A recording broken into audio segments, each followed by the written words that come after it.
검성 미야모토 무사시. 고독한 짐승에서 기리구도자로 제1장. 진흙과 피의 탄생. 세키가하라의 악몽, 지옥의 풍경.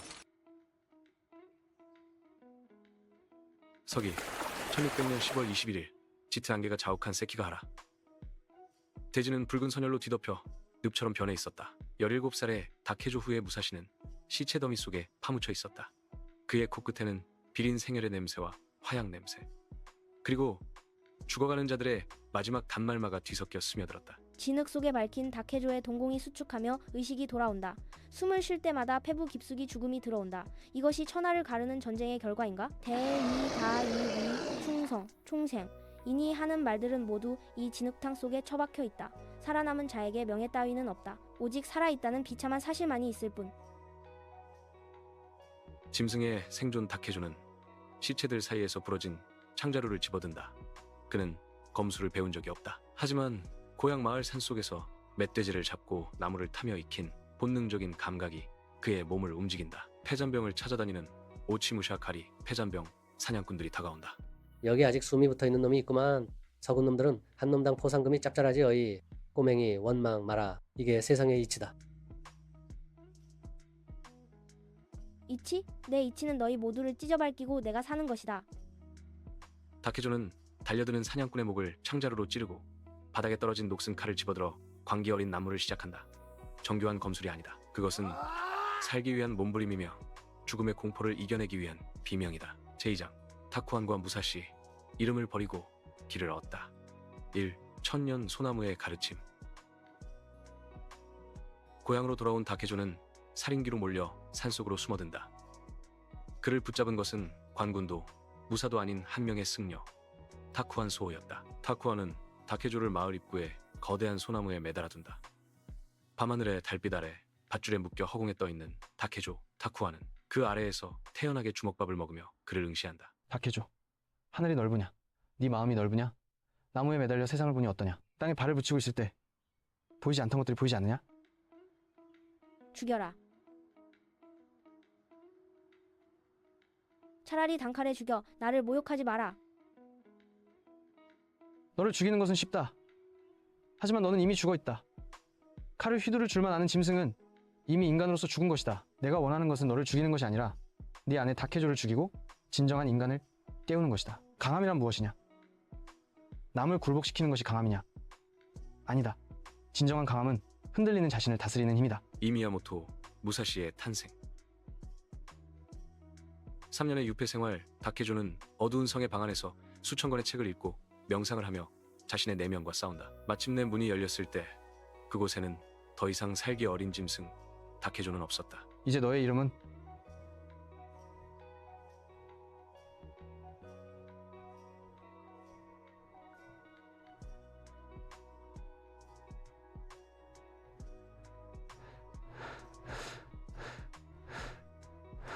그리고 가라.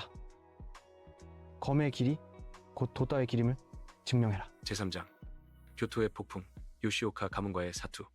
일 명문의 허울을 베다 무사시는 당대 최고의 검문가인 요시오카 도장에 도전장을 내민다. 세이지로, 덴시치로 등 요시오카의 후계자들은 무사시의 상대가 되지 않았다. 실전에서 단련된 무사시의 검은 형식에 치우친 도장 검술의 허점을 단번에 꿰뚫었다. 눈 내리는 도장 마당. 정적 속에 무사시의 발자국 소리만 들린다. 세이지로의 화려한 칼날이 허공을 가르지만 무사시는 단 한 번의 간결한 동작으로 그의 어깨를 박살낸다. 너희의 검은 아름답다. 하지만 그것은 장식품일 뿐이다. 전쟁터의 검은 아름다움을 겨루지 않는다. 오직 닿았는가 배웠는가만을 묻는다. 너희는 형식에 갇혀 목숨의 무게를 잊었다. 일승사의 하룻밤 1대 70. 요시오카 가문은 수치심을 씻기 위해 가문의 명운을 걸고 무사시를 암살하기 위한 매복을 계획한다. 수십 명의 조총수와 궁수 그리고 칼잡이들이 일승사 소나무 아래 모여든다. 수많은 횃불이 무사시를 포위한다.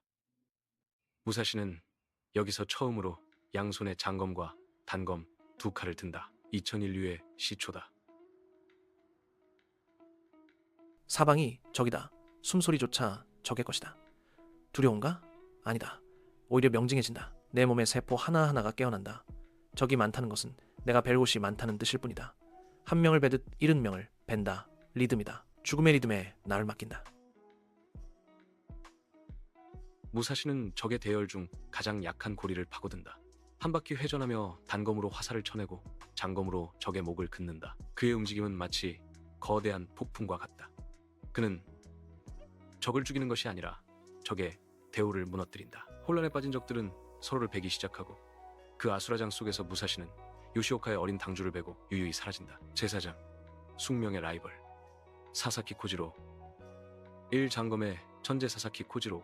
그는 무사시와 정반대의 인물이다. 아름다운 외모, 고귀한 출신, 그리고 츠바메, 가에시, 제비, 반전배기라는 신기에 가까운 기술을 가진 천재. 무사시, 소문은 들었다. 흙먼지 냄새나는 내 검이 나의 우아한 검술을 견딜 수 있을까? 검은 도구일 뿐이지만 그 도구를 다루는 자의 영혼은 고결해야 하는 법이다. 2. 갈류도의 아침. 결전 1612년 두 영웅은 갈류도라는 작은 섬에서 운명의 결투를 벌인다. 파도가 거세게 치는 해안선 무사시는 배 위에서 노를 깎아 만든 거대한 목검을 들고 내린다. 코지로는 자신의 장검 모노 시자오를 뽑으며 칼집을 바다에 던진다. 코지로, 네가 졌다. 무슨 소리냐? 아직 시작도 안 했다. 승리할 확신이 있다면 칼집을 버리지 않았을 것이다. 너는 이미 죽음을 각오했지. 하지만 나는 살아서 이 길을 계속 가기로 결심했다. 그 차이가 오늘의 승부를 정했다. 코지로의 장검이 무사시의 이마띠를 반으로 가르는 찰나 무사시의 묵직한 목검이 코지로의 두개골을 강타한다. 단 한 번의 교차, 천재는 쓰러지고 괴물은 살아남는다. 무사시는 쓰러진 코지로를 향해 깊게 절을 하고 아무 말 없이 배에 올라탄다. 제우장, 빈 공간의 미학, 오륜서와 독행도, 구도자의 길. 전쟁의 시대가 가고 평화의 시대가 왔다. 더 이상 칼로 이름을 떨칠 곳이 없어진 노년의 무사시는 동굴로 들어간다. 그는 그곳에서 자신의 일생을 정리한다. 거미 끝에는 아무것도 없었다.